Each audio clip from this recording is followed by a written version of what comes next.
Hello बच्चों, कैसे हैं आप लोग। उम्मीद है आप लोग बहुत अच्छे होंगे, फिट और फाइन होंगे। बच्चों, आज आज हम लोग पढ़ने जा रहे हैं क्लास 10th का हिस्ट्री का सबसे लास्ट चैप्टर। और आज का चैप्टर बहुत ही इंटरेस्टिंग होने वाला है, क्योंकि इस चैप्टर में हम लोग उस तकनीक के बारे में, उस आविष्कार के बारे में आज हम लोग पढ़ने जा रहे हैं जिससे समाज का पूरा परिवर्तन हो गया। समाज के लोगों का सोचने का नजरिया बिल्कुल चेंज हो गया। नई विचारधारा और तरह तरह के बदलावों का क्रांति हमें देखने को मिलता है समाज में। तो ये कौन सा तकनीक है, ये कौन सा चैप्टर है जिसमें आज हम लोग इस चैप्टर में पढ़ने वाले हैं। आइए समझते हैं कि आज का हमारा ये चैप्टर क्या है। तो आज का जो इस चैप्टर के बारे में मैं आपसे बात कर रहा हूं, ये चैप्टर है आपका मुद्रण संस्कृति और आधुनिक दुनिया। अब ये मुद्रण संस्कृति मतलब इंग्लिश में हम इसे कहेंगे प्रिंट कल्चर। ये प्रिंटिंग कल्चर क्या होता था, आप सोच के देखो। आज जितनी भी चीजें आपके सामने है, आप जितनी चीजों से आप एजुकेशन ले रहे हैं, हमारे आसपास चीजों के बारे में जो हमें जानकारियां मिल रही है, ये सब प्रिंट के वजह से सक्सेसफुल हो पाया है। यदि प्रिंटिंग नहीं होता तो हम ये न्यूज़पेपर के माध्यम से कई सारी जानकारियों को नहीं हासिल कर पाते, हायर एजुकेशन नहीं ले पाते। यहां तक कि हम जो बेसिक से बेसिक चीजों को अपने फ्यूचर यूज के लिए लिख करके रखते हैं या तो कहीं पर हम पढ़ते हैं, ये सारी चीजें प्रिंटिंग के वजह से ही आया है। तो वो दौर क्या रहा होगा जिस समय प्रिंटिंग का आविष्कार हुआ होगा, या तो वो दौर क्या रहा होगा जिस समय सबसे पहले छपाई की इस तकनीक आई होगी। तो ये जो हिस्ट्री का चैप्टर है, ये इसी के ऊपर पूरी तरह से डिपेंडेंट होने वाला है। और ये हिस्ट्री का जो लास्ट चैप्टर है, ये आपको बताने वाला है कि प्रिंट का इतिहास क्या रहा था। तो आइए समझते हैं इस चैप्टर को बहुत ही डिटेल से, बहुत ही बेसिक से। और इस चैप्टर का एकदम एक एक चीज को हम लोग पूरी तरह से कवर करते हैं। तो आइए स्टार्ट करते हैं। तो सबसे पहले यदि हम बात करें कि प्रिंटिंग जो है, ये प्रिंटिंग का आविष्कार कहाँ हुआ था, तो प्रिंटिंग के सबसे पहले आविष्कार, इन फिगर्स को देख करके आपको महसूस हो रहा होगा कि सबसे पहले जो प्रिंटिंग कल्चर था, ये शुरू हुआ था चाइना में। कहाँ हुआ था बच्चों? तो चाइना में। अब चाइना में क्या हुआ, चाइना वो सबसे पहला देश रहा है जहां पर मुद्रण शुरू हुआ। लेकिन उस समय जो मुद्रण था वो आज के जैसा नहीं होता है। हम जब मुद्रण का बात करेंगे तो आपको समझ में आना चाहिए प्रिंटिंग।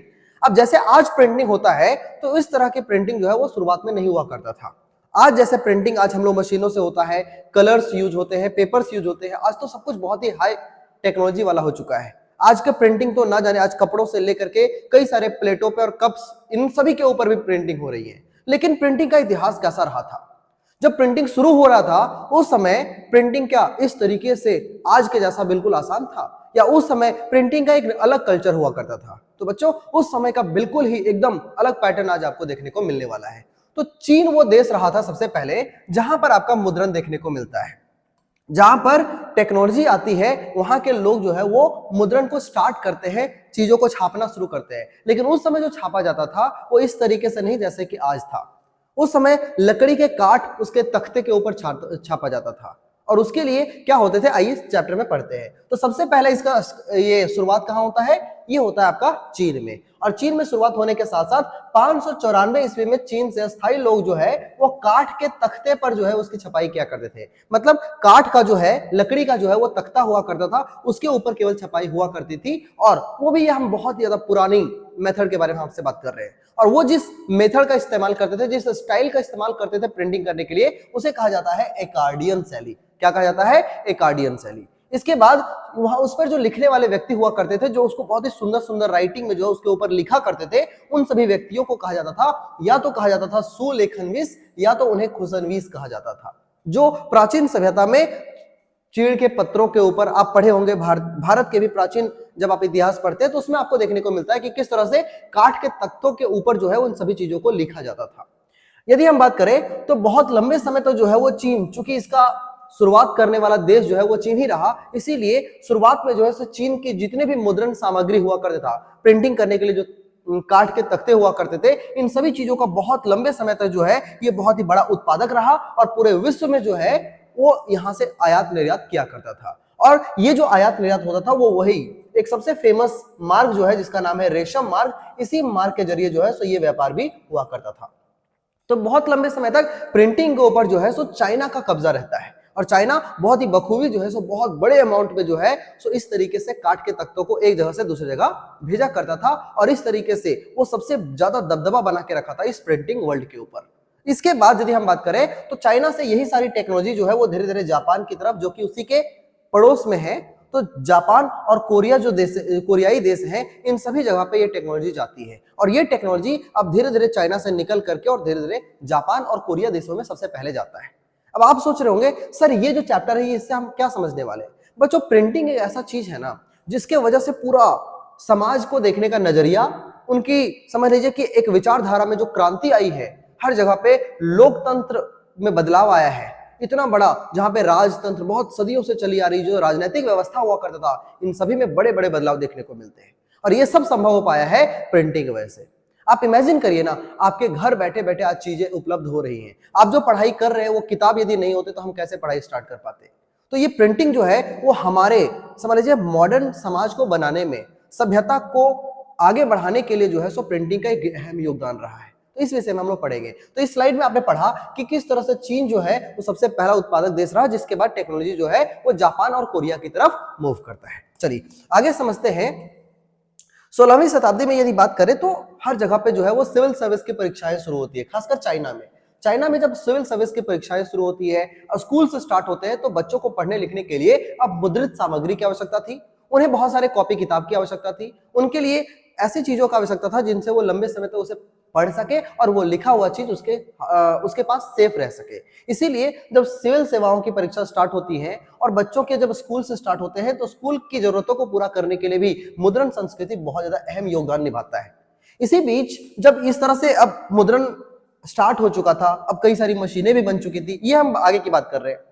तो जब मशीनें स्टार्ट हो चुकी तो अब धीरे धीरे स्कूल्स भी बन रहे थे, बहुत सारी परीक्षाएं भी स्टार्ट हो रही थी और तमाम तरीके के जो राइटर्स होते थे, अब वो तो किस्से कविताओं को भी लिखना स्टार्ट कर चुके थे। बहुत सारे लोग अपने लाइफ के बारे में लिखना पसंद करते थे, तो वो आत्मकथाओं को भी लिखना शुरू कर दिए। बहुत सारे साहित्य लिखे गए और रोमानी नाटक वगैरह जो है, ये तमाम तरीके के जो साहित्य है वो हमारे समाज में आता है।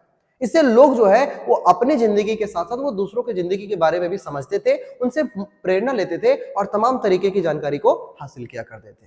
तो ये हम पढ़ेंगे जैसे जैसे मुद्रण संस्कृति में डेवलपमेंट होता है, जैसे जैसे मुद्रण संस्कृति आगे बढ़ती है, प्रिंटिंग का टेक्नोलॉजी बढ़ता है, मशीनें आती हैं, वैसे वैसे समाज में जो है वो एकदम नई तरह की विचारधाराएं फैलना शुरू हो जाती है और इस तरीके से मुद्रण एक नया रूप ले लेता है ना। आइए स्टार्ट करते हैं, आगे समझते हैं कि क्या होता है। देखिए, तो सबसे पहले यदि हम बात करें तो अभी आपको बताया कि चीन से जो टेक्नोलॉजी है वो ट्रांसफर होकर के जापान और कोरिया की तरफ जाती है। तो कहां जाती है? जापान और कोरिया। जानते हो जापान क्या होता है? जापान जो है एक देश है, आप जानते हैं, पूर्वी एशिया का एक पार्ट है और जापान की राजधानी होती है टोक्यो। क्या है अभी? टोक्यो। खैर, ये तो एडिशनल इंफॉर्मेशन है। जब चाइना से ये टेक्नोलॉजी जो है वो जापान की तरफ जाती है, तो जापान में सबसे पहले यदि हम बात करें तो वहां पर सबसे पहली किताब जो छापी जाती है उस किताब का नाम होता है डायमंड सूत्र। यहां पर आप देख सकते हो, ये काठ के पत्तों के ऊपर जो है एक तरह से लिखा गया एक सबसे पहली किताब है जिसका नाम है डायमंड सूत्र। ये आपको याद रखना चाहिए, जिसे 868 ईस्वी में छापा गया था। सबसे पहली किताब जिसे मुद्रित फॉर्म में बनाया गया था, ये था आपका डायमंड सूत्र। और ये जो है जापान लेकर के कौन आया था? तो चीन के जो बौद्ध प्रचारक होते थे, जो बौद्ध धर्म को माना करते थे, ये जो है सो चाइना से जापान गए और जब चाइना से जापान गए तो वहां पर अपने साथ ये टेक्नोलॉजी भी लेकर के गए, जिसकी वजह से जापान के लोगों को भी इस मुद्रण संस्कृति के बारे में ज्ञान हुआ। और ये कब हुआ? तो 768 से लेकर के 780 के बीच में। और इस तरीके से जब यहाँ पर भी मुद्रण का बहुत ज्यादा प्रचलन बढ़ गया, तो फिर वहां पे सबसे पहला जो बुक बनाई गई, इसका नाम रखा गया डायमंड सूत्र। चलिए अब आगे बात करें तो हमारे सामने कुछ नोट पॉइंट दिया हुआ है। अब यदि बात करो तो ये 13वीं शताब्दी की बात है। देखो, डायमंड सूत्र बहुत पुराना समय है। आपने अभी भी पढ़ा कि किस तरीके से ये जो डायमंड सूत्र है, ये आपका 868 ईस्वी की बात है। और अब यदि हम बात करें तो ये 13वीं शताब्दी में है। 13वीं शताब्दी के आसपास देखा गया कि एक बुक छापा गया जिसका नाम है त्रिपिटिका कोरियाना वुड ब्लॉक्स। एक्चुअली में ये वुड ब्लॉक्स हुआ करता था, जिस पर देखो इस तरीके का ये पूरा एक वुड ब्लॉक है और इस वुड ब्लॉक के ऊपर जो है तो यहाँ पर इस तरीके से छापा गया है, प्रिंट किया गया है, एक तरीके से मुद्रित सामग्री है। तो इसे त्रिपिटिका कोरियाना वुड ब्लॉक्स लिखा गया। और इसमें था क्या? तो इसमें बौद्ध जो प्रथाएं होती थी, बौद्ध धर्म में कैसे विवाह का जो सिस्टम होता है, वो धार्मिक चीजों को कैसे, वहां के मंत्र वगैरह जो है, ये तमाम तरीके की चीजों को, खासकर बौद्ध धर्म से संबंधित इन सभी चीजों को जो है इस पुस्तक में इंक्लूड किया गया था। इसमें 80,000 वुड ब्लॉक्स थे। आप देख सकते हो इस तरह का एक वुड ब्लॉक है, ऐसे 80,000 वुड ब्लॉक जो है वो यहाँ पे सजा करके रखे गए हैं और इसमें बौद्ध धर्म के बहुत सारी प्रथाओं का जिक्र किया गया है और इसका नाम है त्रिपिटिका कोरियाना वुड ब्लॉक्स। ये याद रखना है आपको। ये इतना ज्यादा फेमस हुआ ये किताब कि इसे यूनेस्को में जो है वो शामिल कर लिया गया है ना। कब? तो 2007 में। 2007 में UNESCO memory of the world register में जो है इसे शामिल किया गया। ये इतना ज्यादा फेमस है और इतनी पुरानी किताब है। आप जानते हो यूनेस्को एक ऐसी संस्था है जो कि हमारे संस्कृति को, हम पूरे वर्ल्ड के जितने भी बहुत ही महान संस्कृतियां रही हैं, पुरानी चीजें रही हैं, पुरानी पुस्तकें रही हैं, उसके इतिहास को, उसकी संस्कृति को सजो करके रखने वाली संस्था है। तो इन्होंने उनको जब पता चला कि ये जो त्रिपिटका कोरियाना वुड ब्लॉक जो है इतना बड़ा और इतना पुरानी धार्मिक किताब है जिसमें बौद्ध धर्म के बारे में बहुत कुछ लिखा हुआ है, तो इसे 2007 में UNESCO memory of the world register में शामिल कर लिया गया, है ना। समझ में आ रहा है? आगे बढ़ते हैं। तो आगे लिखा हुआ है अब यूरोप में। अब आपके सामने क्वेश्चन आएगा कि क्या सर इसका जो प्रचलन है वो चाइना से निकल करके ये टेक्नोलॉजी यूरोप में भी जाती है क्या? तो सबसे पहले आपने पढ़ा कि कैसे चाइना में इसका प्रचलन सबसे पहले शुरू हुआ, धीरे धीरे ये जापान और कोरियाई देशों में गया। सबसे पहला जो बुक था वो डायमंड सूत्र था। ये सारा इंफॉर्मेशन आपको याद होना चाहिए। अब ये टेक्नोलॉजी जो है वो धीरे धीरे अब यूरोप की तरफ जाएगा। अब यूरोप ले जाने वाला कौन था? देखो, इटली का एक बहुत ही महान खोजी व्यक्ति जो कि यहाँ पर चाइना में आए, कई सालों तक उन्होंने रहा, यहाँ की चीजों को समझा, समाज को समझा और अपने साथ इस टेक्नोलॉजी को लेकर के यूरोप गया। और यूरोप में जाने के बाद जो है सो पूरा यूरोप में ये टेक्नोलॉजी बहुत तेजी से फैलता है। और जब यूरोप में बहुत तेजी से फैलता है तो यूरोप में होने वाले बदलाव समझ लो एक तरीके से पूरे वर्ल्ड में होने वाले बदलाव का इशारा था। तो कहीं एक बार यूरोप में कोई टेक्नोलॉजी आती तो धीरे धीरे पूरे विश्व में जो है सो इसका असर देखने को मिल जाता था। तो सबसे पहले वहां पे ले जाने वाले जो व्यक्ति हुआ करते थे उनका नाम था मार्को पोलो। क्या नाम था? Marco Polo. याद रखना है, यूरोप के इटली के रहने वाले जो मार्को पोलो थे उन्होंने 1295 ईस्वी में, याद रखना 13वीं शताब्दी का एकदम अंतिम समय, उस समय मार्को पोलो ने क्या किया, इस टेक्नोलॉजी को चाइना से लेकर के और वो कहां चले गए? यूरोप चले गए। और जब वो वहां गए तो वहां पर लोगों ने देखा इस टेक्नोलॉजी को, तो उसे देखकर लगा कि अब जितनी भी चीजों को हम मौखिक रूप से बताया करते थे उसे अब इन्होंने छापने का एक रूप दे दिया। अब देखिए यूरोप में जाते ही कैसे प्रिंटिंग दुनिया कैसे फटाफट बहुत तेजी से इसका मशीनीकरण होता है और बहुत तेजी से ये बदलेगा, देखिएगा। तो ये यूरोप में जो है वो मुद्रण कैसे आया? तो 11th मतलब 11वीं शताब्दी में जो है सो रेशम मार्ग के जरिए जो है इसे लाया जाता है। कातिब कौन हुआ करता था? ये कातिब वही हुआ करता था जो कि लिखा करते थे। पहले के समय में ये कातिब के द्वारा जो है सो बुक्स को लिखा करते थे। ये सारे हाथ से लिखा करते थे पांडुलिपि के रूप में। पांडुलिपि इंग्लिश में कहते हैं मैन्यूस्क्रिप्ट, जिसे हाथ से लिखा जाता था। तो ये पहले ये काम हुआ करता था। लेकिन 1295 ईस्वी में जो है सो इटली का जो मार्को पोलो है वो लेकर के इस टेक्नोलॉजी को कहा गया, यूरोप में आ गया। अभी तक वहां पर बेशकीमती वेलम का इस्तेमाल हुआ करता था। अब जब प्रिंटिंग आई है तो काठ के तख्तों पर यूज होने लगा, पेपर्स के ऊपर यूज होने लगा, प्रिंटिंग होने लगा। लेकिन अभी तक पहले जो है सो वहां पर मतलब यूरोप में जो है ये बहुत ही महंगा खाल का बना हुआ करता था वेलम। इस वेलम का इस्तेमाल क्या करते थे लोग उस पर कुछ लिखने के लिए। लेकिन अभी भी लिखता कौन था? तो या तो कातिब, वो जो है सो मैन्यूस्क्रिप्ट मतलब हाथों से लिखा करता था। प्रिंटिंग का यहाँ पे कोई मतलब कुछ भी नहीं था। लेकिन जब मार्को पोलो ने इस टेक्नोलॉजी को लेकर के यूरोप गया, अब यूरोप में इसका प्रचलन बढ़ेगा। लिखा है ये जो है सो वेलम या तो धर्म पत्र पट कहा जाता था, इस वेलम को इसके ऊपर लिखा करते थे, है कि नहीं। लेकिन अब ये टेक्नोलॉजी कहाँ आ गई है?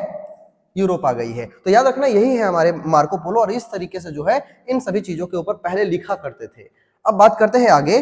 तो आगे हमारे सामने ये है कि किताबों की मांग यूरोप में अब बढ़ने लगा था। कैसे भाई? क्योंकि अब यहाँ पे टेक्नोलॉजी आ चुकी थी। तो अब यूरोप में जो है सो किताबों की मांग बहुत तेजी से बढ़ी और पुस्तक विक्रेता जो है सो विभिन्न देशों में अब निर्यात भी करने लगे। यूरोप में जब भी कोई चीज गई है तो बहुत बड़े पैमाने पे हुआ है। तो इतने बड़े पैमाने पर अब होने लगा कि अब यूरोप के लोगों ने इसे बिजनेस बनाया और इसे बाहर के देशों में भी ये निर्यात करना शुरू कर दिए। अब सिर्फ अमीर लोगों के पास ही कातिब नहीं हुआ करते थे।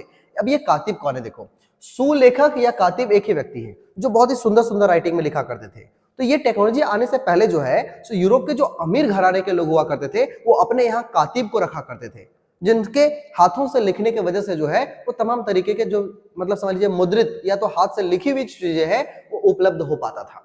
लेकिन अब क्या हो गया है? अब जो है सो सुलेखक और कातिब जो है ये सिर्फ अमीरों के पास नहीं, बल्कि अब जो पुस्तक विक्रेता थे, जो बुक सेलर थे, जो किताब बेचा करते थे, इन सभी के पास भी अब बहुत सारे जो कातिब है वो काम कर रहे थे। जब लगभग एक जो है सो पुस्तक विक्रेता के पास लगभग 50 गो कातिब काम किया करते थे। लेकिन अब आप जान रहे हो कि धीरे धीरे कातिब का जो है सो काम धीरे धीरे खत्म आएगा। क्यों? इनका जो है सो काम कैसे खत्म हो जाएगा? क्योंकि अब यूरोप में जो है सो बहुत तेजी से ये टेक्नोलॉजी मूव करी है।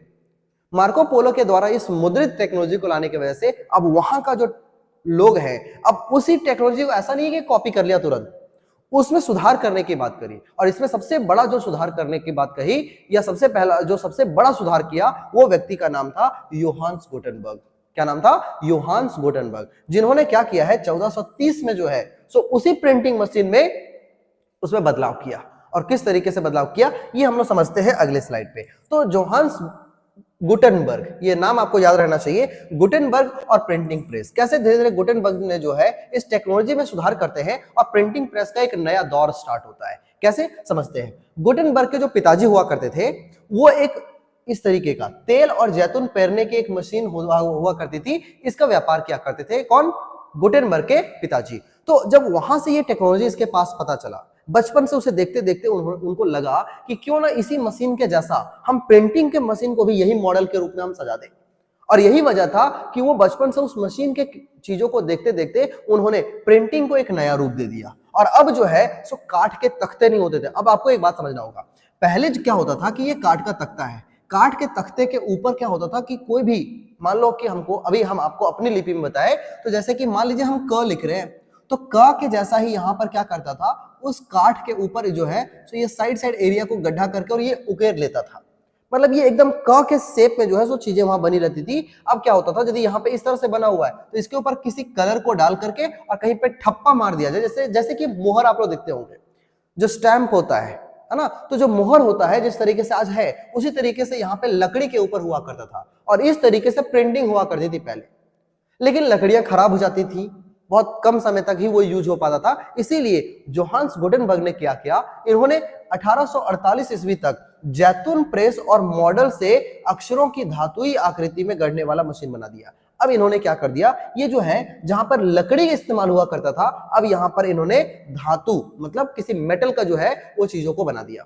अब मेटल जो है सो बहुत स्ट्रांग होता था, वो लंबे समय के बाद भी जो है सो सेफ रहा करता था और उसके ऊपर कलर लगा करके और इस तरीके से पेपर के ऊपर मुहर के जैसा मार दिया जाता था। या तो एक प्लेट हुआ करता था, उस प्लेट के ऊपर जो है सो तमाम तरीके के इस तरह के लेटर्स को लिख दिया करता था। लेकिन ये लेटर उल्टा हुआ करता था बच्चों, क्योंकि ये उल्टा होगा जैसे मिरर में दिखता है उस तरीके का यहाँ पे डिजाइन होता था, ताकि उसको यदि हम पेपर के ऊपर इस तरह से रख दे तो पेपर पे जो है सो सीधा अक्षर जो है हमें दिखाई दे। जैसे आप एम्बुलेंस देखे होंगे गाड़ियों में, एम्बुलेंस जो होता है वो उल्टा क्यों लिखा हुआ रहता है, ताकि मिरर में जो है वो एकदम सीधा दिख सके। तो उसी तरीके से यहाँ पे एकदम उल्टे अक्षरों में ये लिखा करता था ताकि जब इसे प्रिंट किया जाए तो वहां पे सीधा अक्षर जो है वो हमें नजर आए। तो इस तरीके से पहले काठ के ऊपर या लकड़ी के ऊपर हुआ करता था। लेकिन जब आया कौन, एंट्री जब होता है हमारे जोहान्स गुटेनबर्ग भाई साहब का, तो ये 1848 में क्या करते हैं, ये कहते हैं अब जो है सो हम धातु मतलब किसी मेटल का जो है उसका यूज करके हम इस तरह का मशीन बनाएंगे। और इसको मोटिवेशन कहाँ मिलता है, अपने पिता जो कि तेल और जैतून पेरने की मशीन चलाते थे उनको देख देख करके इन्होंने जो है उसी मॉडल पे उन्होंने सोचा कि क्यों ना प्रिंटिंग प्रेस का आविष्कार कर दिया जाए। और इस तरीके से प्रिंटिंग प्रेस का आविष्कारक कौन, तो याद रखिएगा जोहान्स गुटेनबर्ग। पूरा नाम योहान्स गुटेनबर्ग होता है, ये आपको याद रखना है। चलिए आगे बढ़े, तो इसकी कहानी आगे बढ़ती है और हम लोग को समझ में आता है कि इस तरीके का जब जोहान्स गुटेनबर्ग का जो मशीन बना उसमें सबसे पहली जो सबसे पहले किताब छापी गई उस किताब का नाम था बाइबल। और आप जानते हो बाइबल जो है वो क्रिश्चियन धर्म का एक होली ग्रंथ हुआ करता है। और सबसे इंपॉर्टेंट बात यदि आपको पता चले तो बाइबल का इन्होंने 180 कॉपी बनाई और 180 कॉपी बनाने में उनको 3 साल का समय लगा बस। अब बोलोगे सर 3 साल का समय बस? आज के हिसाब से प्रिंटिंग इतना फास्ट हो चुका है कि आपको ये लग रहा है ये बहुत लंबा समय है, लेकिन ये जो बाइबल की 180 कॉपी बनाने में इनको 3 साल लगा था ये बहुत ज्यादा फास्ट था। मतलब समय बहुत ही कम लगा था, 3 साल के अंदर अंदर इन्होंने 180 कॉपीज बना दी थी, जो कि काफी मोटी किताब हुआ करती थी बाइबल की, उनको इन्होंने छापा सबसे पहले। अच्छा, बाइबल की जो किताबें उन्होंने, ये देखिए यहाँ पे एक बाइबल की किताबें हैं, इस किताब के ऊपर हर एक चीजों को इस तरह से छापा जाता था और ये सारा जो छापा गया है वो मेटल का मतलब धातु का जो है सो एक तरह से समझ लीजिए मॉडल बना लिया गया, उसे सांचे में डाल लिया गया और उसके ऊपर कलर लगा करके इसको पूरे पेज को एक में छाप दिया गया। और इसके साइड साइड में इसे हम लोग कहते हैं मार्जिन, है ना, या तो इसे हम लोग क्या बोलते हैं, इसे मार्जिन कहते हैं और हिंदी में हम इसे कहते हैं हाशिया कहते हैं, हाशिया। तो ये जो हाशिया होता है इस हाशिए पे या मार्जिन पे जो है सो ऐसे ही खाली छोड़ दिया जाता था, या तो आपके ऑर्डर देने पर इन सभी हाशिया जो इलाका है, ये जो आपका मार्जिन वाला क्षेत्र है, इस जगह पे फुल पत्ती से आपका डिजाइन कर दिया जाता था ताकि आपका जो बुक है वो पढ़ने में अट्रैक्टिव फील हो। तो इस तरीके से यहाँ पे फूल पत्तियों का डिजाइन आप देख सकते हैं, इस तरीके से बना दिया जाता था। तो योहान्स गुटेनबर्ग के द्वारा बनाया गया सबसे पहली किताब ये जो है सो आपका बाइबल हुआ करता था। 1450 से 1550 के बीच में यूरोप के ज्यादातर देशों में जर्मनी के प्रिंटर या मुद्रकों द्वारा छापाखाना खुलवाया गया। अब जब इतने सारे टेक्नोलॉजी बढ़ी गई है, प्रिंटिंग मशीन का डेवलपमेंट हो गया है, तो अब छापाखाना जो है ये खुलवाना शुरू कर दिया गया। अब ये छापाखाना क्या होता है, मतलब एक आदमी एक प्रिंटर का मशीन रख लिया और तमाम तरीके की चीजें जो तमाम तरीके के होते थे, चाहे वो किताब, कहानी, आत्मकथाएं, लोक कथा, लोकगीत, ये तमाम तरीके की चीजें जो भी छपवाने के लिए आया करता था, वो उनसे पैसे लेकर के और इसे छाप दिया करता था। जैसे कि आज हमारे पास प्रिंटिंग मशीन की दुकानें होती हैं, उसी तरीके से इन्होंने छापाखाना खुलवाया, सबसे ज्यादा जर्मनी में। जर्मनी में बहुत तेजी से जो है ये छापाखाना खुलते हैं। 15वीं शताब्दी में जो 2 करोड़ मुद्रित किताबें हुआ करती थी, ये बढ़ करके 16वीं शताब्दी में जो है सो 20 करोड़ तक पहुंच गई। मतलब प्रिंटिंग से पूरी तरह से सब कुछ बदल गया। अब जितने भी नव विचार हुआ करते थे, जो लोग सोचा करते थे कि हमारे धर्म में ये गड़बड़ियां हैं या तो नई विचारधारा होनी चाहिए समाज में, इन तरीके से लोगों को जो है सो नई विचारधारा से जोड़ने के लिए अब मुद्रण का ही सहारा लिया जाने लगा।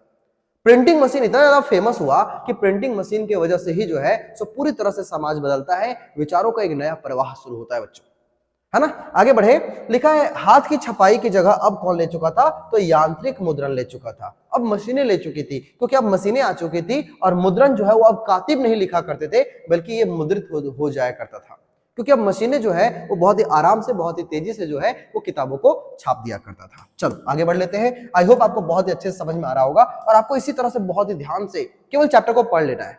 आप मेरे साथ केवल बने रहिए, उसके बाद देखिए आपको कैसे सारी चीजों को समझ में आ जाते हैं। आप सारे एमसीक्यूज भी बना पाएंगे और आंसर राइटिंग भी आपका बहुत ही अच्छा हो जाएगा। आइए समझते हैं आगे। तो बच्चों आगे कहानी बढ़ता है और हम समझते हैं कि मुद्रण क्रांति जो है इसका असर क्या पड़ता है। मुद्रण क्रांति का असर क्या होता है, ये अभी तक के क्लास में तो आपको समझ में आ रहा होगा कि हर तरीके से, यदि मैं आपसे बात करूं कि आपको एक समाज के लोगों को, यदि आपको उनके विचारधारा में परिवर्तन करना है, तो पहले क्या होता था, सब लोगों को ये मौखिक रूप से क्या करना पड़ता था। आज के समय में तो मीडिया बहुत फास्ट हो चुकी है।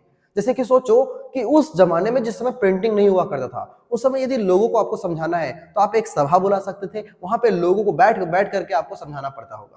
लेकिन जब मुद्रण संस्कृति आ चुका तो हर व्यक्ति अपने विचारों को जो है सो पेज के ऊपर प्रिंट करवा करके लोगों में बांट दिया करता था और लोग जो है ये सारे उन्हें पढ़ करके और उन विचारों के ऊपर अमल करके और उसे एक्सेप्ट कर लिया करते थे कि हाँ ये विचार अच्छी है। अब सोचिए जैसे से ये टेक्नोलॉजी आगे बढ़ी है, अब तो ऐसा समय है कि अब हम वीडियो के माध्यम से अपनी जो है राय को रखते भी हैं और वहां से इंफॉर्मेशन को हम बाई वीडियो जो है उसे देख लेते हैं।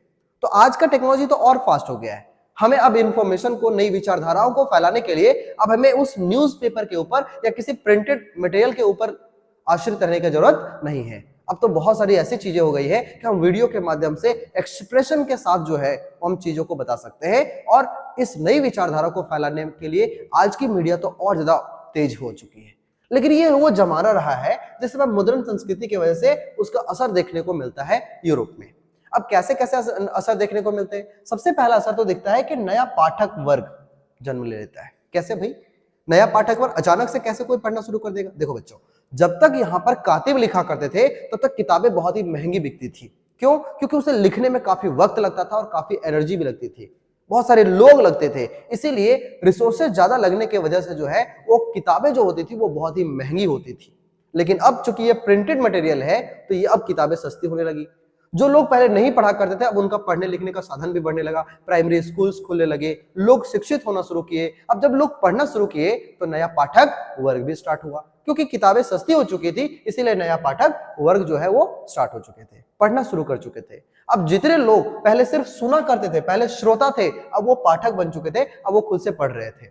लेकिन एक बहुत बड़ी प्रॉब्लम थी कि पढ़ने के लिए आपको साक्षर होना बहुत जरूरी था, आपको किसी भाषा का ज्ञान होना बहुत जरूरी है, नहीं तो आप पढ़ेंगे कैसे? तो ऐसे लोगों के लिए क्या करता था, किताबों में बहुत ही सुंदर सुंदर आकृति को भी छाप दिया करते थे। इससे क्या होता था कि वे लोग आकृतियों को देख करके और समझ लेते थे, और जो साक्षर व्यक्ति होता था ये सिर्फ पढ़ दिया करता था और बाकी लोग जो निरक्षर थे, जिनको ज्ञान नहीं था अक्षरों का, वो सिर्फ उसे सुन करके और उसका सेंस को एब्जॉर्ब कर लिया करते थे। वो समझ पा रहे थे कि ये लिखा क्या है और चित्रों के माध्यम से उनके दिमाग में ये चीज बैठ जाया करता था।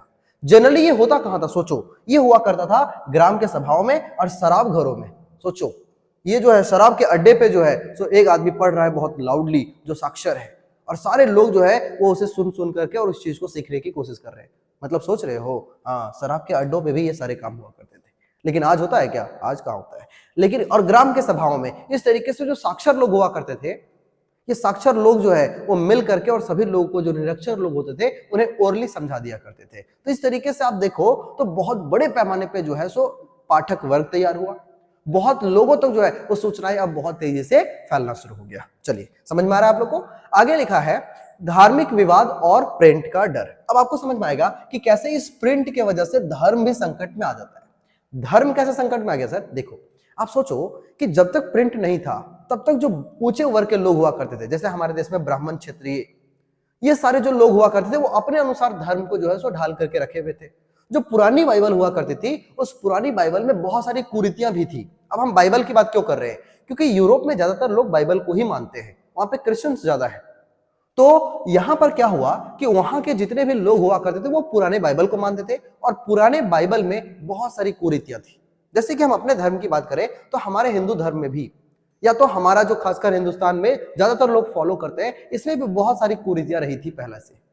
सती प्रथा और बाल विवाह, ऐसे तमाम तरीके के जो कुरीतियां हम अपने धार्मिक चीजों में देखते हैं, इसमें इसको सुधार करने के लिए भी कई सारे लोगों ने स्टार्ट किया अपना काम। लेकिन वहां का जो पुराना बाइबल था, जो ओल्ड टेस्टामेंट था हमारा, याद रखिएगा ओल्ड टेस्टामेंट कहते हैं आपको, ओल्ड इंग्लिश को, सॉरी ओल्ड बाइबल को। तो इन सभी चीजों पर बात करने के लिए प्रिंटर एक बहुत ही अच्छा माध्यम रहा, क्योंकि प्रिंटर के माध्यम से अब जितने भी धार्मिक सुधार करने वाले जो व्यक्ति थे, जो सुधारवादी आंदोलन को बढ़ावा देना चाहते थे, ऐसे लोगों ने प्रिंट के माध्यम से अपने विचारों को बहुत सारे लोगों तक फैलाया, जिससे क्रिश्चियन धर्म जो है सो दो भागों में बट गया। और ऐसा करने वाले जो व्यक्ति थे उनका नाम था मार्टिन लूथर। क्या नाम था? Martin Luther. ये आपको याद रखना चाहिए। ये चाहते थे कि बाइबल में सुधार हो और बाइबल में जितनी भी कुरीतियां हैं वो मिट जाए, और एक नया बाइबल, एक अच्छी जो होनी चाहिए बाइबल, उस तरीके से हम इसे पेश करें। और यही वजह था कि जो कैथोलिक्स, ये जो ईसाई धर्म है, ये दो भागों में बढ़ जाता है। एक बन जाता है कैथोलिक और दूसरा बन जाता है प्रोटेस्टेंट।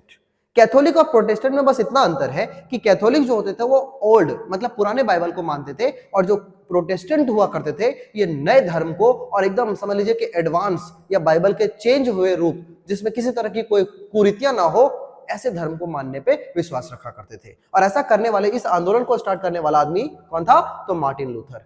ये कहता था कि बाइबल में जितनी कुरीतियां हैं उसे हटाओ और नए बाइबल की हम शुरुआत करेंगे। और इनकी विचारधाराओं की आंधी इतनी तेज थी, मतलब इतना बड़े पैमाने पर उन्होंने इस प्रिंट का इस्तेमाल किया और लोगों को अपने तरफ करने की कोशिश की, इतने बड़े लेवल पे लोगों को समझाने का काम किया कि समझ लीजिए मुद्रण जो है वो इनके लिए एक वरदान साबित हुआ। इसीलिए इनका कहना भी था कि मुद्रण जो है वो ईश्वर की दी हुई महानतम देन है, सबसे बड़ी देन है, और सबसे बड़ा जो है वो तोहफा है। ये मानना था किनका? ये मानना था आपका लूथर का। किंग लूथर जो है, मार्टिन लूथर, इनका मानना था। ये इतना ज्यादा वैल्यू देते थे इस मुद्रण संस्कृति को।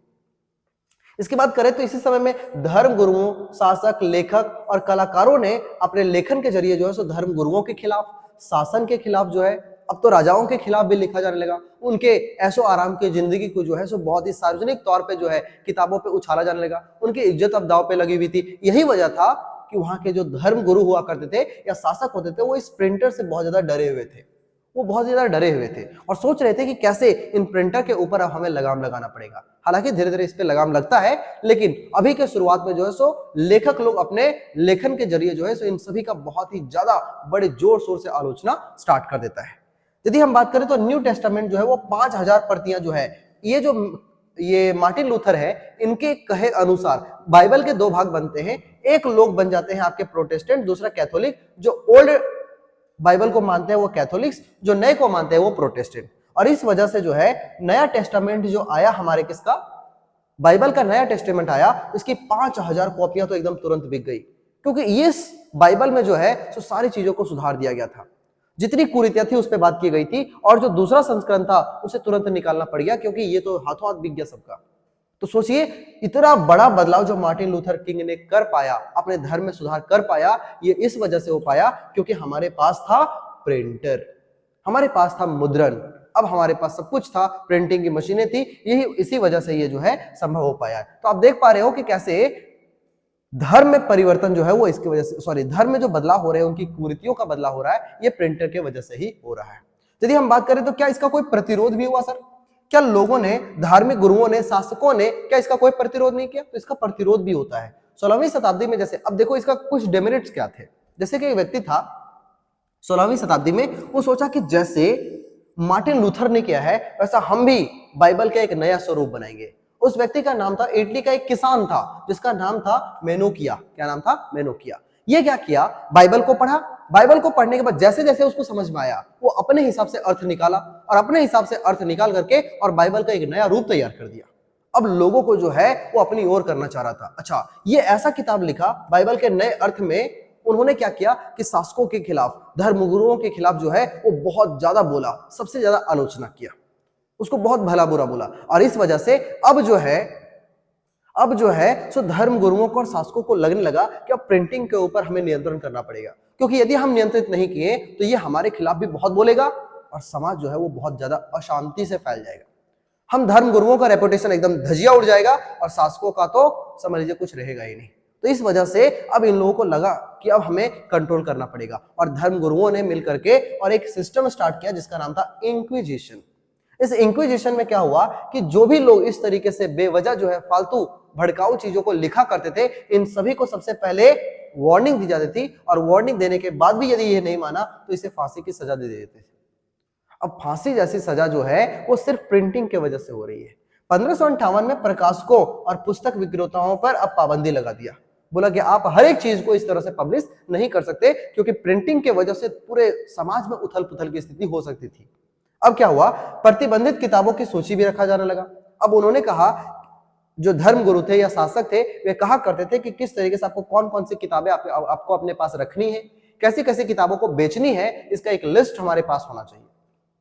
और जो जो प्रतिबंधित किताब है उसका भी एक लिस्ट होगा, और ऐसे प्रतिबंधित किताबों को आप इस तरह से पब्लिकली नहीं बेच सकते। जबकि पहले जो है सो पब्लिकली हर चौराहे पे जो है सो आपको ऐसी ऐसी किताबों से समाज पूरी तरह से भरा हुआ था, जिसमें शासकों की आलोचनाएं, धर्म गुरुओं की आलोचनाएं, समाज के बहुत सारी कुरीतियों का आलोचना जो है सो भरे पड़े हुए थे, जिससे परेशान हुए थे, और इस वजह से इंक्विजिशन का सिस्टम आया था। आई होप आपको क्लियर हो रहा होगा, सारा कॉन्सेप्ट एकदम बहुत ही अच्छे से आपको समझना है, डीपली समझते हुए चलना है। अब जब प्रिंटिंग की चीजें इतने तेजी से वायरल हो ही रही थी, इतने बड़े पैमाने पे जो है सो प्रिंटर का इस्तेमाल हो ही रहा था, तो अब लोगों में पढ़ने का जुनून आया। नया पाठक वर्ग तो पैदा हुआ ही साथ अब लोग पढ़ना शुरू किए। 17वीं से 18वीं शताब्दी तक परसेंटेज जो है वो 60 से लेकर के 80% बढ़ गया साक्षरता दर। जो कि आपका 17वीं शताब्दी में 60% था, यही 18वीं शताब्दी में 80% हो गया। नए नए स्कूल्स खोल दिए गए, गांव गांव में अब क्या बांटने लगा, तो पंचांग हो गए, लोक कथाओं की जो चीजें है, ये लोकगीत की जो किताबें होती है, ये जो है सो अब जो है सो समझ लो जाकर के गांव गांव लोग बांटने लगे, मतलब बेचने लगे। जैसे आज हमारे गांव में जो है सो बहुत तरीके से लोग बेचने के लिए आते हैं। हर एक माल 10 रुपए करके आप सुनते होंगे, जो हर एक चीजों को, छोटी छोटी चीजों को गांव के गलियों में जाकर के पहुंचा देते हैं। उसी तरीके से उस समय किताबों को गांव में घूम करके बेचा जाने लगा, क्योंकि प्रिंटर अब जो है सो पूरी तरह से सोसाइटी का शेप ही बदल दिया था।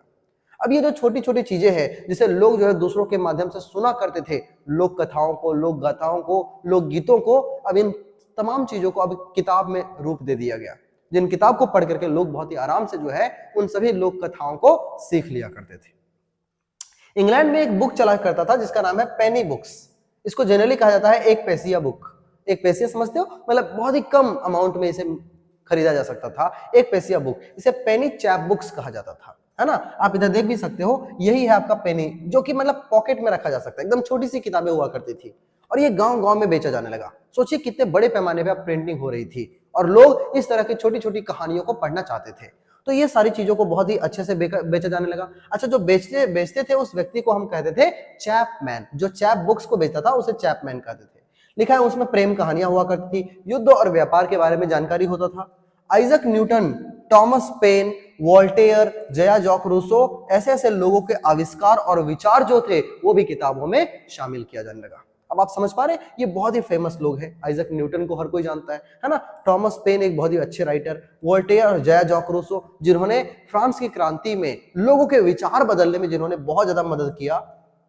ऐसे लोगों के विचारों को अब प्रिंट के जरिए जो है सो किताबों में पब्लिश कर करके लोगों तक पहुंचाया गया। इसी तरीके से बात करें तो फ्रांस जो है, फ्रांस में विल्सियोथिक ब्लू नाम का एक बुक चला करता था, विल्सियोथिक नाम का एक बुक चला करता था। इस बुक की वजह से जो है सो फ्रांस की क्रांति और रूसो जैसे बहुत ही बड़े बड़े दार्शनिक के किताबों और उनके विचारों के वजह से जो है सो फ्रांस की क्रांति जैसे एक बड़े बड़े क्रांतियों को रूप दिया गया इसकी वजह से। तो इस तरीके से हमारा ये वाला पार्ट भी कंप्लीट होता है। चलिए आगे बढ़ लेते हैं, समझते हैं आगे क्या है। मुद्रण संस्कृति और फ्रांसीसी क्रांति। अब इसमें आपको समझ में आएगा कि कैसे मुद्रण संस्कृति की वजह से सबसे पहली क्रांति जो कि लोकतंत्र की स्थापना के लिए होता है, फ्रांस की क्रांति, ये इसके बारे में हम समझते हैं। क्या ऐसा कोई वजह रहा जिसमें हम समझेंगे कि फ्रांस की क्रांति हो जाती है? मुद्रण संस्कृति के कारण कैसे फ्रांस की क्रांति होती है, ये भी आपको समझना है। देखिएगा, तो दो व्यक्ति का नाम जो कि अभी हमने पढ़ा है, एक वोल्टेयर और एक जया जॉक रूसो। आपने पढ़ा होगा एक और व्यक्ति थे जिनका नाम था मोंटेस्क्यू। मोंटेस्क्यू, ये मोंटेस्क्यू की भी एक किताब हम लोग पढ़ते हैं, जैसे कि आपने पढ़ा होगा the spirit of the laws, the spirit of the laws. ये किताब जो कि फ्रांस की क्रांति के लिए बहुत ही अहम किताब माना जाता है। दूसरा, ये जो रूसो हैं, जया जॉक रूसो, ये जो है इनकी भी एक किताब हुआ करती थी, उनका नाम जो है ये रूसो जो है ये भी एक बहुत ही बड़े दार्शनिक रहे हैं फ्रांस के। इन्होंने भी अपने किताबों के माध्यम से, और इसका नाम था द सोशल कॉन्ट्रैक्ट, यस, सामाजिक उपबंध नाम का एक किताब हुआ करता था जिसका नाम था द सोशल कॉन्ट्रैक्ट। ये तमाम किताबें जो थी ये फ्रांस की क्रांति पे समझ लीजिए कि घी में आग डालने का काम किया। इन्होंने ऐसे ऐसे विचारधारा को समाज में फैलाने का काम किया जिससे लोगों को पता चला कि यदि एक बार राजतंत्र खत्म होता है तो कैसे लोकतंत्र की स्थापना किया जा सकता है। ये इन दोनों किताबों के माध्यम से लोगों को पता चलने लगा। 1780 के दशक तक राजशाही का मजाक बनाया जाने लगा, और ऐसे मजाक बनाने वाले ढेरों सारे किताबें, चाहे कार्टून के माध्यम से हो, चाहे कैरिकेचरों के माध्यम से हो, अलग अलग तरीके से जो है इसे पेश किया जाने लगा और दीवारों में टांग दिया गया, किताबों में अवेलेबल करवा दिया गया। अब लोग जो है वो शासक वर्ग से और उनकी राजशाही जिंदगी से, ऐशो आराम की जिंदगी को बिल्कुल पसंद नहीं करते थे। वो चाहते थे कि लोग जो है, ये जो शासक है वो लोगों का जो है वो ध्यान रखे और इस तरीके से नहीं करे, अपने जिंदगी में मगन न रहे। इस वजह से अब ये क्रांति बहुत तेजी से बढ़ जाती है। लिखा है फ्रांसीसी उपन्यासकार जिसका नाम था लुई सेबेस्तिये, याद रखना है आपको, ये फ्रांस के एक बहुत ही बड़े नॉवेलिस्ट थे, लुई सेबेस्तिये। ये कहते हैं कि छापा खाना जो है वो प्रगति का सबसे ताकतवर औजार है और इसकी बन रही जनमत की आंधी जो है वो निरंकुशवाद को उड़ा ले जाएगा। ये बहुत बड़ा स्टेटमेंट था बच्चों। ये कहता है कि किस तरीके से मुद्रण के वजह से लोगों के बीच में जनमत की एक ऐसी आंधी उठ रही है, मतलब लोगों के विचार इस तरीके से बदल रहे हैं कि यहाँ पर जो निरंकुशवाद है, जो राजा अपने जनता के प्रति नहीं सोच रहा है, एकदम निरंकुश हो जा रहा है, ऐसे ऐसे जो है इसमें ये पूरी तरह से उड़ जाएगा, मतलब पूरी तरह से सत्ता बदल जाने वाली बात है। ऐसा ऐसा बात जो है, इनके विचार जो है वो इस तरीके से पब्लिक को सपोर्ट करता था और उनके विचारों को बदलने में एक बहुत ही बड़ा अहम योगदान निभाता है। तो इस तरीके से सोचिए कि प्रिंटिंग जो है वो इतना बड़ा हथियार हमें सामने देखने को मिलता है जिससे पूरी राजनीतिक व्यवस्था में इतना बड़ा बड़ा बदलाव आ गया। तो सोचिए इस तरीके से इसका असर हमारा फ्रांसीसी क्रांति पे देखने को मिलता है। चलो आगे बढ़ ले। आगे लिखा है 19वीं शताब्दी में बच्चे, महिलाएं और मजदूर। अब देखो इन सब के ऊपर कैसा असर पड़ता है, बच्चे क्या कर रहे थे, महिलाएं क्या कर रही थी, मजदूर के ऊपर इसका क्या असर पड़ता है। क्या आम जिंदगी भी बदलती है इसकी वजह से? तो बिल्कुल बदलती है। देखो सबसे पहले तो बात करें तो प्राथमिक शिक्षा जो है सो अनिवार्य कर दिया गया, क्योंकि आप प्रिंटिंग का कोई दिक्कत नहीं था, कॉपी किताब अच्छे से अवेलेबल हो पाता था, तो प्राथमिक शिक्षा तो अनिवार्य कर दिया। हर आदमी जो है वो शिक्षा ग्रहण करेगा, क्योंकि एक आदमी जब पढ़ेगा तभी समाज में जो है सब बड़े बड़े बदलाव हो पाएंगे, क्रांतियां हो पाएंगी। तो इस वजह से इनके लिए अनिवार्य कर दिया गया। फ्रांस में 1857 में सिर्फ और सिर्फ बाल पुस्तक जो है वो बहुत ही बड़े पैमाने पे छापा जाने लगा। लिखा है जर्मनी में ग्रिम बंधुओं ने, अब इसकी तो एक अलग कहानी, आप ध्यान से सुने। ग्रिम बंधु जो है वो एक्चुअली में दो भाई हुआ करते थे, यहाँ पर शायद फोटो भी हो, हाँ ये है ग्रिम बंधु। तो ये जो दोनों ग्रिम बंधु हैं, ये दोनों जो है वो गांव गांव जा करके और बूढ़े बुजुर्गों से लोक कथाओं को सबसे पहले अपने एक कॉपी में नोट किया, और अपने एक कॉपी में नोट करने के बाद जो है उसे एक किताब का रूप दे दिया, और उस किताब के रूप को अब बड़े पैमाने पे जो है सो उसे बेचा जाने लगा। उसे सबसे पहले पब्लिश किया गया ताकि बहुत सारे लोग जो है वो एकदम गांव के कोने कोने तक बसा हुआ जो लोक कथा है इसे हर व्यक्ति तक पहुंचाने के लिए इन्होंने लंबे समय तक प्रयास किया, और लंबे समय तक बहुत सारे जो किताबें हुआ करती थी, बहुत सारी कहानियां हुआ करती थी, इनको एक ही किताब में जो है संकलित कर दिया, और 1812 में जो है इसे पब्लिश करके और जन जन तक इसे पहुंचाने का काम किया। तो इतने बड़े पैमाने पे काम हो रहे थे। पेनी मैगजीन्स जो हुआ करती थी, ये बहुत सारे अब ऐसे ऐसी किताबें आ गई थी जो सिर्फ महिलाओं के लिए था, सिर्फ पुरुषों के लिए था, एक खास काम करने वाले वर्ग के लिए था। हर एक अलग अलग पेशा वर्ग के लोगों के लिए जो है वो अलग अलग किताबें आना शुरू हो गई। महिलाओं के लिए जो आता था किताब, ये सिखाता था कि किस तरह से महिलाओं को अपने घर में गृहस्थी को बहुत अच्छे से चलाना चाहिए, एक अच्छी महिला का लक्षण क्या होना चाहिए। ये तमाम तरीके के जो किताबें होती थी अब समाज में बहुत बड़ी मात्रा में अवेलेबल हो पा रहा था।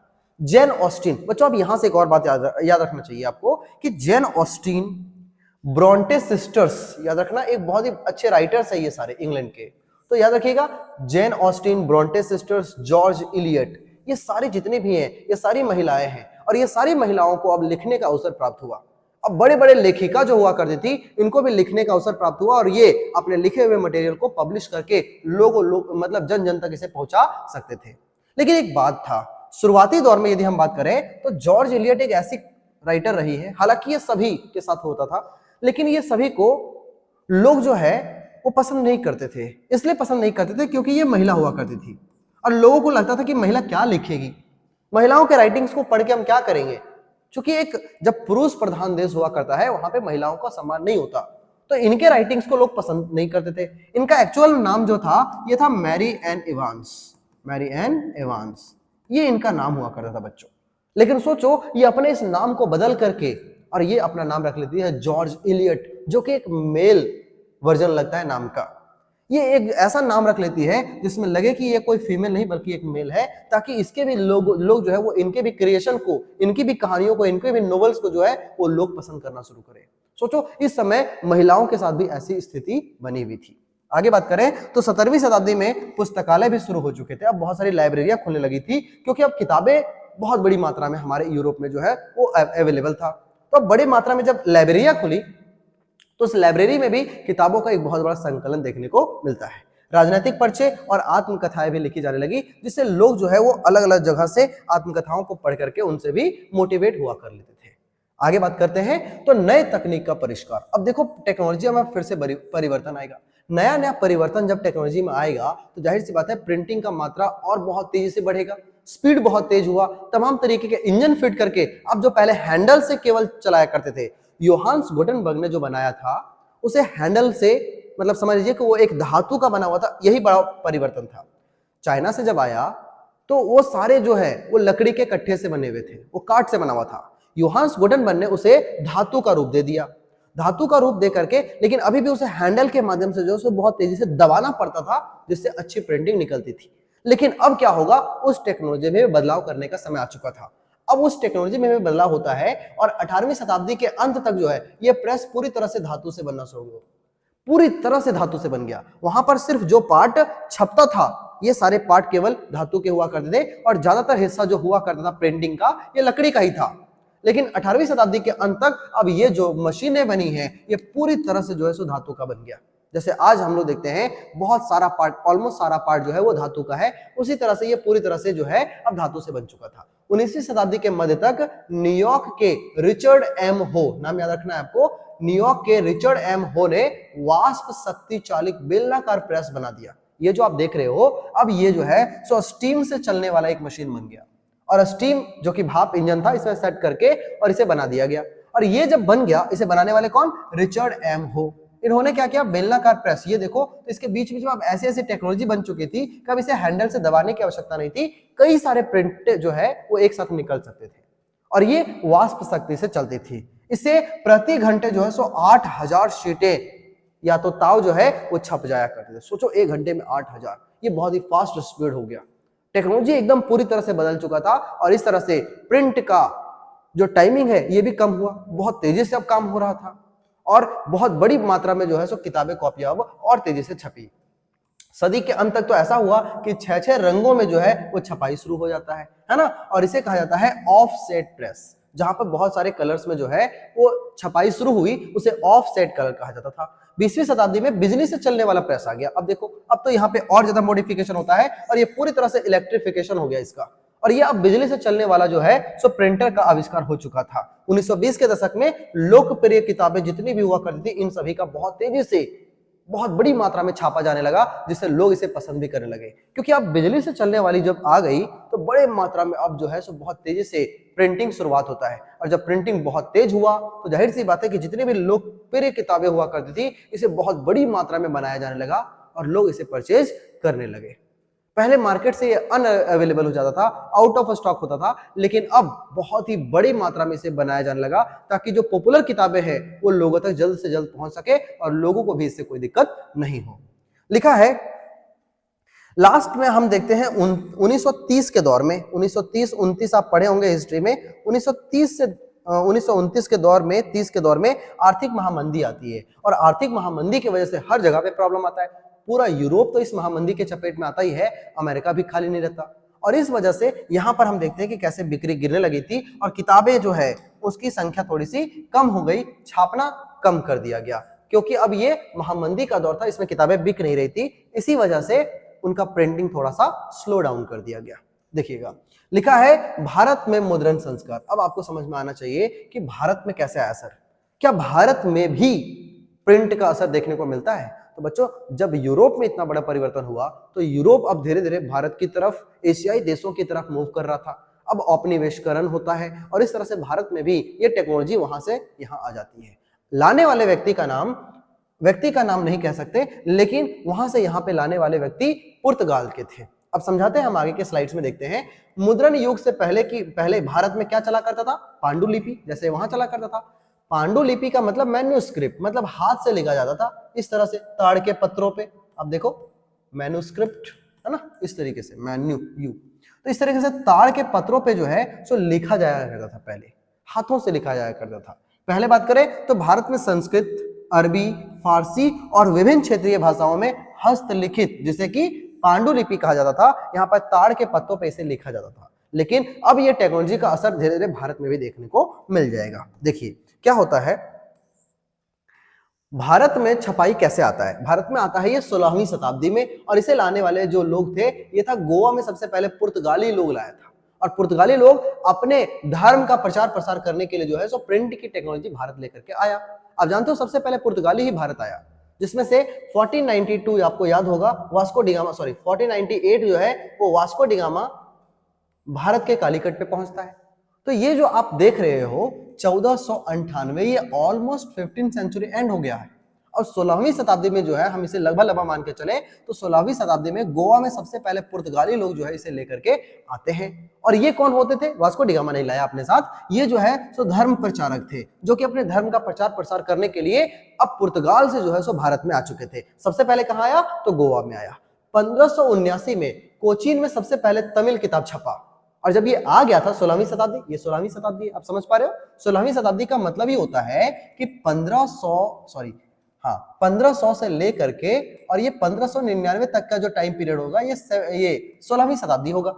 तो उसी तरीके से ये जो टाइम पीरियड है हमारा 1579, इसे साफ साफ पता चल रहा है कि 1579 में सबसे पहले कोचीन में जो है सबसे पहले तमिल किताब को छाप ली गई। उसके बाद 1664 में कोंकणी भाषा में और कन्नड़ भाषा में जो है 50 किताबें छाप ली गई। आपको याद होना चाहिए तमिल किताबें सबसे पहले कोचीन, ये जो हमारा इलाका है, तो यहाँ पर ये जो कर्नाटका वाला पार्ट है यहाँ पर आपका कोचीन, नीचे वाला पार्ट जो केरल वाला पार्ट है यहाँ पर आपका कोंकणी। अच्छा, कोंकणी भाषा ऊपर में चलता है यहाँ गोवा साइड में, तो इधर कोंकणी भाषा, कन्नड़ भाषा कर्नाटका में, इन तमाम तरीके के जो है 50 किताबों को छाप लिया गया। 1713 में पहली बार मलयालम किताब छापा गया, नीचे तमिलनाडु के साइड में, आंध्र प्रदेश के साइड में मलयालम किताबों को छाप लिया गया। और डच प्रोटेस्टेंट धर्म प्रचारकों ने 32 गो तमिल किताबों को छापा, जिसमें से कई सारे ऐसे किताबें भी थी जो पहले से ही भारत में अवेलेबल था, उसे सिर्फ अलग अलग भाषाओं में ट्रांसलेट करके छाप लिया गया।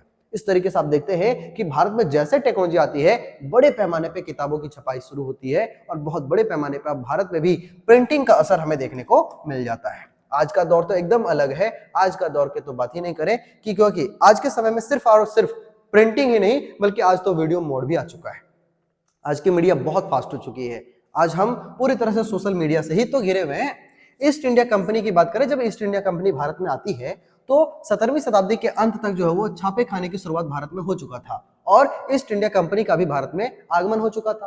और छापे खाने की शुरुआत मतलब समझ में आ रहा है ना, मतलब एक ऐसा जगह जहां से बहुत तमाम तरीके के लोग आ करके और वहां पे अपनी छपाई शुरू कर सकते थे। लिखा है जेन ऑगस्टस हिक्की, इसे याद रखना है आपको, बहुत इंपॉर्टेंट पार्ट है ये। जॉन अगस्टस हिक्की ये सबसे पहले व्यक्ति थे जिन्होंने इंडिया में न्यूज़पेपर की शुरुआत करती है।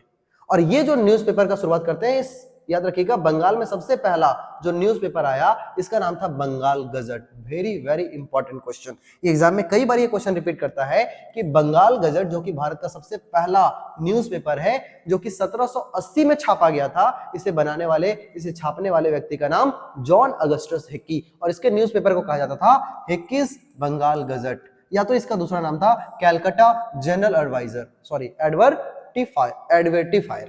तो याद रखिएगा, ये जो हिक्की का बना हुआ सबसे पहला न्यूज़पेपर था, इसका नाम था बंगाल गजट, जिसे 1780 में जो है सो बनाया गया था। सबसे पहला साप्ताहिक पत्रिका था ये, मतलब सप्ताह में जो है निकाला जाता था, इसे हर दिन नहीं निकाला जाता था, एक सप्ताह में एक बार निकाला जाता था, लेकिन ये सबसे पहला न्यूज़पेपर था जिसे बंगाल के इलाके में जो है सो बंगाल गजट के नाम से चलाया जाता है। राजा राम मोहन रॉय के करीबी जिसका नाम था गंगाधर भट्टाचार्य, उन्होंने भी बंगाल गजट बनाया, लेकिन ये जिस तरीके से आप देख रहे हो कि ये इंग्लिश में है, ये जो है सब बंगाली भाषा में हुआ करता था। तो याद रखना है, दोनों नाम है बंगाल गजट, एक जो हिक्की के माध्यम से चलाया गया, लेकिन सबसे पहले तो हिक्की नहीं लाया, सबसे पहला जो न्यूज़पेपर भारत में आया ये हिक्की का बनाया हुआ बंगाल गजट था। बाद में इसे बंगाली भाषा में राजा राम मोहन रॉय के एक बहुत ही करीबी व्यक्ति जिसका नाम था गंगाधर भट्टाचार्य, उन्होंने बंगाल गजट की शुरुआत की, लेकिन उसकी भाषा कैसी थी? बंगाली भाषा थी।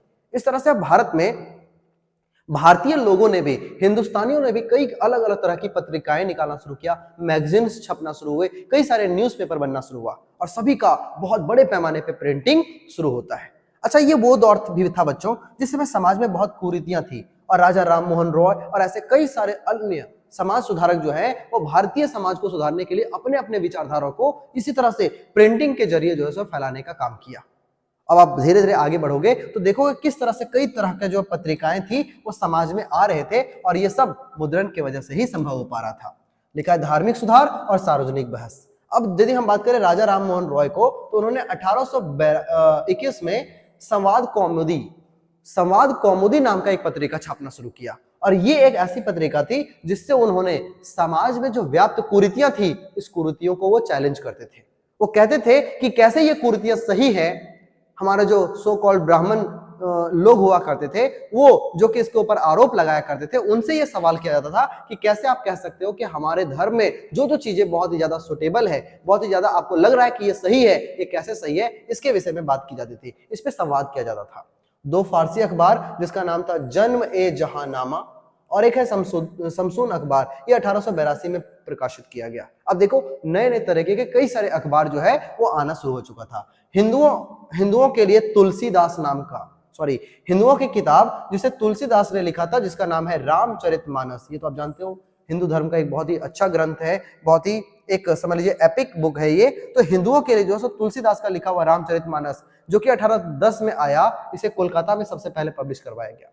कोलकाता में पब्लिश करके और वहां पे रामचरितमानस का सबसे पहला प्रिंटेड, मतलब जिसे छापा गया हो प्रिंटिंग मशीन के जरिए, ये सबसे पहले रामचरितमानस को बनाया जाता है। लिखा है लखनऊ में नवल किशोर प्रेस और मुंबई में केसरी बंबई प्रेस। याद रखना है, लखनऊ में कौन?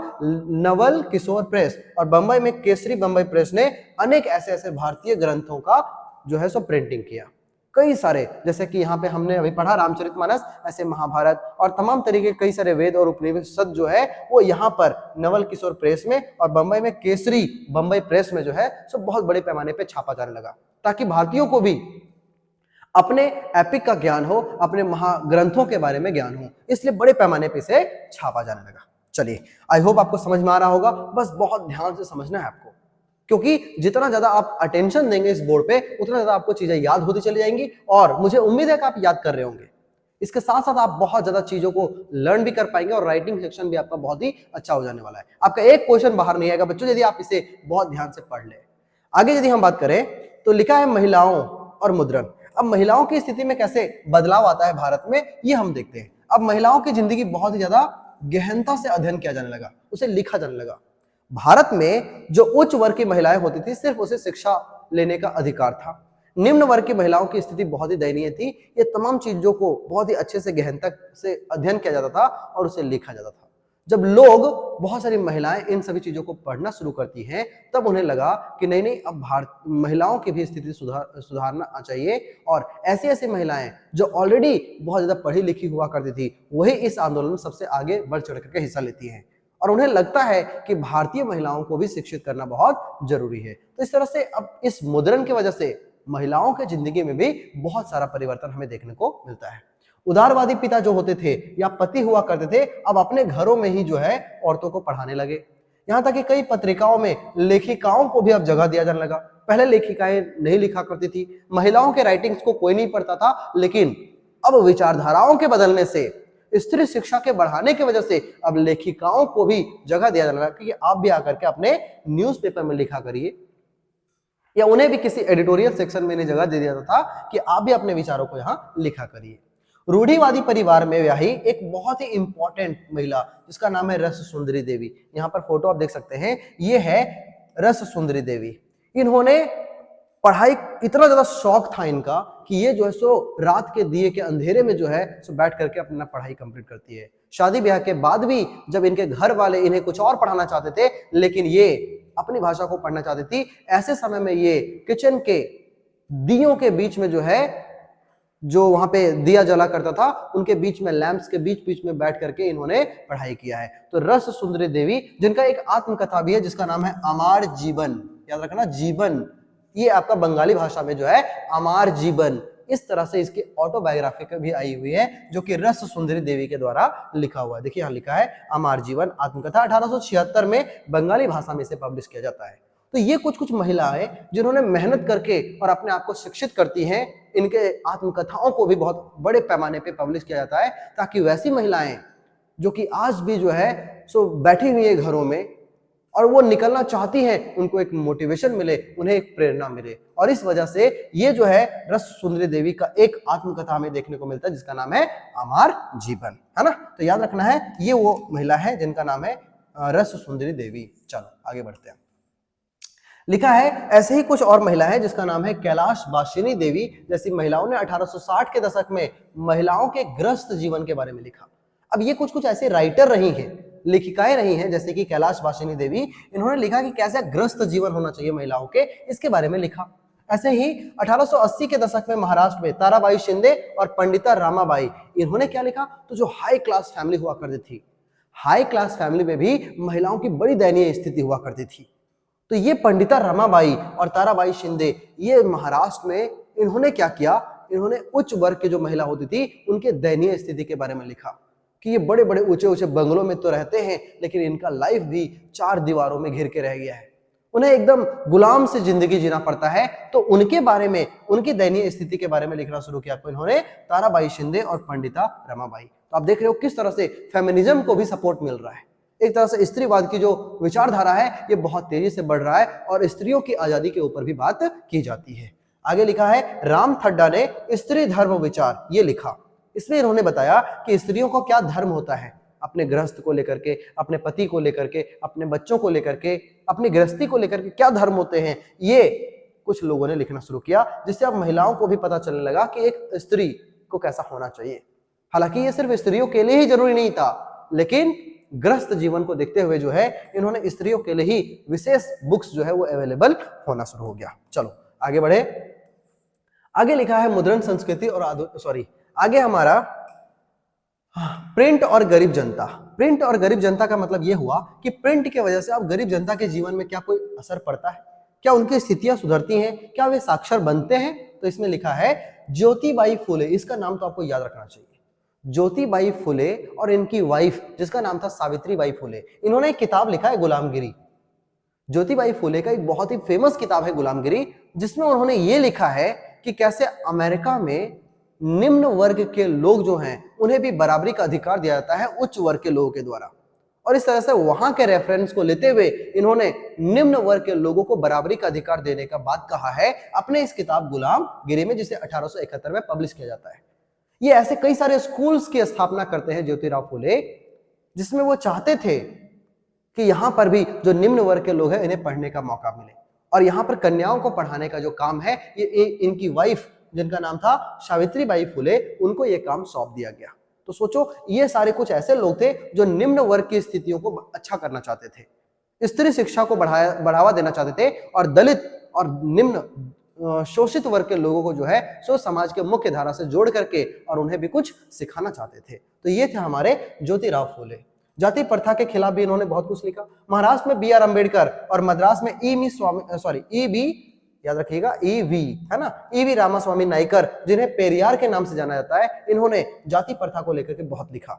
आप जानते हो बी आर अम्बेडकर खुद जो है सो एक शूद्र जाति से आया करते थे, महार जाति के थे बी आर अम्बेडकर, और ईवी रामास्वामी नायकर जो है ये भी निम्न वर्ग से आया करते थे, और ये सभी जाति प्रथा से इतने परेशान थे कि इसने प्रिंटिंग को ही अपना एक हथियार बनाया अपने विचारों को समाज में फैलाने के लिए। निम्न वर्ग के लोगों को उच्च वर्ग के लोगों के साथ जोड़ने का एक माध्यम बना, इसके लिए कौन सा, तो ये है प्रिंटिंग। आपको याद रखनी चाहिए। लिखा है 1998 में काशी बाबा नाम के एक व्यक्ति थे जिन्होंने जातीय और वर्गीय शोषण के बारे में इन्होंने सबसे ज्यादा लिखा। तो ये आपको याद रखना चाहिए, ये है आपका गुलामगिरी और ये है हमारे ज्योतिराव फूले जी। तो इन्होंने एक किताब लिखा है गुलामगिरी, इसके विषय में आपने अभी पढ़ा है, तो आई होप आपको ये क्लियर हो गया होगा। चलो, प्रिंट और प्रतिबंध। अब ये समय आ चुका था बच्चों जिस समय भारत में भी अब प्रतिबंध बहुत जरूरी हो गया। अब अंग्रेज जो है वो कैसे भारत में भारतीय प्रिंट के ऊपर प्रतिबंध लगाना शुरू किया और भारतीय समझ लीजिए समाज को ये जो बहुत तेजी से बदलाव देखने को मिल रहा था, विचारधाराओं की लहर दौड़ पड़ी थी, इन विचारधाराओं को कंट्रोल करने के लिए अब यहां पर भी क्या हुआ, प्रतिबंध लगना शुरू हुआ। अब क्या होता है देखिएगा, कोलकाता सर्वोच्च न्यायालय में 1820 के दशक में जो है प्रेस की आजादी को नियंत्रित करने वाला कुछ कानून बना। कैसे कैसे कानून, आगे पढ़ते हैं। लिखा है, अंग्रेजी और देसी भाषाओं के संपादक द्वारा अर्जी देने के बाद 1835 में गवर्नर जनरल, जिनका नाम था विलियम बेंटिक, इन्होंने प्रेस कानून को पुनर्समीक्षा के लिए भेज दिया। कहने का मतलब समझिएगा कि शुरुआत में क्या हुआ, सर्वोच्च न्यायालय ने ऑर्डर निकाला कि प्रेस की स्वतंत्रता को नियंत्रित किया जाए, उसे अपने हाथ में हम ले लेंगे, हम तय करेंगे कि कौन कौन से किताबों को पब्लिश करना है और किन्हें नहीं करना है। लेकिन बहुत सारे लोगों के द्वारा एप्लीकेशन दिया गया 1835 में गवर्नर जनरल विलियम बेंटिक के द्वारा कि हमारे पास प्रेस की स्वतंत्रता तो होनी ही चाहिए, हमें आजादी मिलनी ही चाहिए कि हम अपनी बातों को रख सके। और इस वजह से ये जो गवर्नर जनरल थे उन्होंने इसकी पुनर्समीक्षा कर, मतलब फिर से इसके बारे में सोचा कि ये कानून सही है या गलत है। और जब इस कानून के ऊपर बात की गई तो याद रखिएगा एक व्यक्ति थे जिनका नाम था लॉर्ड मैकॉले। लॉर्ड मैकॉले के प्रयास की वजह से जो है इस आजादी को दोबारा बहाल कर दिया गया। मतलब जो प्रेस करना चाह रही है वो खुद से कर सकती है, चीजों को जैसे जैसे वो पब्लिश करना चाह रही थी वैसे वो कर सकते हैं। लेकिन समय बदला, ये बहुत तेजी से बढ़ता है कि समाज में जो है अब राष्ट्रवादी आंदोलन भी बढ़ना शुरू हो चुका था।